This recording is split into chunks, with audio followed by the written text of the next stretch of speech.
dalam tanda kutip, Soekarno hipokrit, dalam tanda kutip, di belakangnya Soekarno punya wajah lain gimana caranya memanfaatkan Jepang untuk kemerdekaan Indonesia. Oke.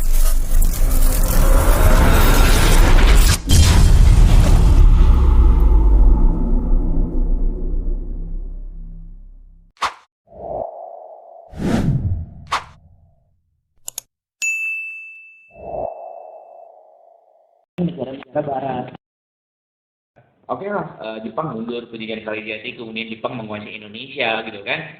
Tapi anehnya nih saya gini kok Jepang dengan ibarat mereka tuh pendatang tapi kuat banget gitu ya dengan ideologi fasisme mereka dengan persenjataan dan lain. Kok kenapa bisa sampai terdesak nih menjelang proklamasi sampai dengan mereka tuh sampai propaganda Jepang Cahaya Asia, Jepang Pelindung Asia dan lain-lain. Kok bisa sampai terdesak padahal mereka ibaratnya datang kuat banget nih. Kenapa Jepang tuh sampai terdesak gitu kan? Padahal mereka tuh kuat banget, kemudian juga datang sampai bisa mukul Belanda katakanlah gitu. Tapi kok mereka bisa terdesak gitu? Apa mereka sudah feeling kemudian bakal diserang? Kemudian mereka bikin gerakan propaganda Jepang 3A itu, Jepang Cahaya Asia, Jepang Pelindung Asia, Jepang Pemimpin Asia. Itu gimana Pak? Ini sebenarnya dua cerita yang berbeda antara propaganda dengan kekalahan Jepang. Propaganda itu adalah khas dari fasis. Oh, khas. Jadi fasis itu gitu. Dimanapun ada fasis, di situ ada propaganda. Oke. Itu pasti. Nah, jadi ketika Jepang datang ke Indonesia untuk mempropagandakan tentang betapa baiknya mereka dan betapa penolongnya mereka, karena mereka fasis. Kalau ada di sebuah negara demokrasi, maka corong media itu dikuasai oleh siapapun bebas. Okay. Tapi di negara fasis itu harus dikuasai sama satu orang, satu pihak. Nah, untuk mewujudkan keinginan dari satu orang yang dimaksud itu. Karena kekuatan propaganda itu benar-benar besar dalam politik itu benar-benar besar. Nah, ketika Jepang datang ke Indonesia, dia tahu dia salah. Dalam artian dia tahu dia menjajah, dia tahu dia bakal bikin menderita rakyat Indonesia di satu sisi. Tetapi di sisi lain, si rakyat Indonesia harus diyakinkan untuk bisa mendukung Jepang dalam perang Asia Timur Raya. Maka si Jepang itu, saya harus merebut hati rakyat itu. Jadi awalnya begitu. Awalnya saya harus merebut hati rakyat. Maka digunakan mitos, digunakan makanan. Makanan itu banyak yang propaganda Jepang. Contohnya? Apa ya?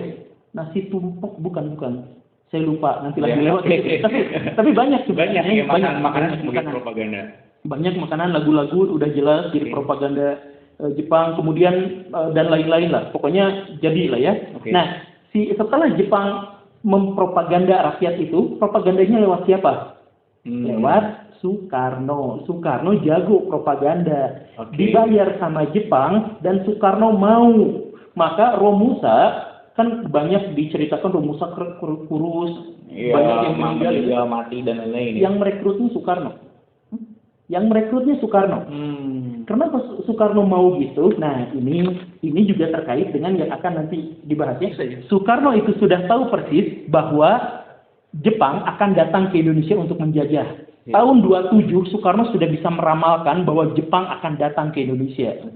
Nah, kalau Jepang datang ke Indonesia dengan kekuatan yang bombastis seperti itu, dengan kekuatan yang super itu, Soekarno berpikir, kalau kita ngelawan Belanda saja tidak bisa, bagaimana kita bisa melawan pihak yang mengalahkan Belanda? Gak mungkin. Soekarno bikin ilustrasi. Kalau ada ombak datang menggulung-gulung demikian besar, saya akan mundur daripada menahannya. Karena segede-gedenya ombak, nanti dia balik lagi ke laut. Itu pikiran Soekarno. Jadi ketika Jepang datang, saya minta propaganda. Soekarno mendaftarkan diri. Saya siap menjadi agen propaganda Jepang. Dalam tanda kutip, Soekarno hipokrit. Dalam tanda kutip, di belakangnya Soekarno punya wajah lain gimana caranya memanfaatkan Jepang untuk kemerdekaan Indonesia. Maka nanti tentara-tentara Indonesia untuk melawan sekutu, misalkan nanti, kan kebanyakan dari peta. Itu kan bentuknya Jepang. Peta itu salah satu ide besar yang terwujud dari Soekarno. Maka ketika Jepang datang ke Indonesia butuh propaganda, maka kan organisasi propaganda Jepang itu ada 3 di Indonesia itu. 3A, Jawa Kokai, Putra. Putra dulu, kemudian Jawa Kokai. Semuanya terlibat di situ Soekarno.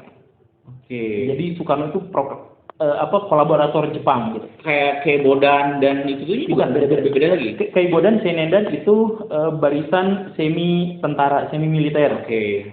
Itu Satpol PP, Hansip, bukan tentaranya bener gitu ya, bukan. Yang tentara beneran itu dua, Heiho sama Peta. Oke.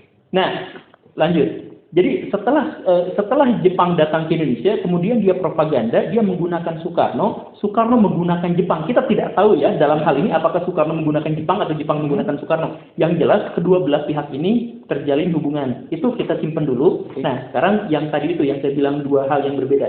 Tentang bagaimana Jepang bisa tiba-tiba kalah padahal sebelumnya mereka demikian superior.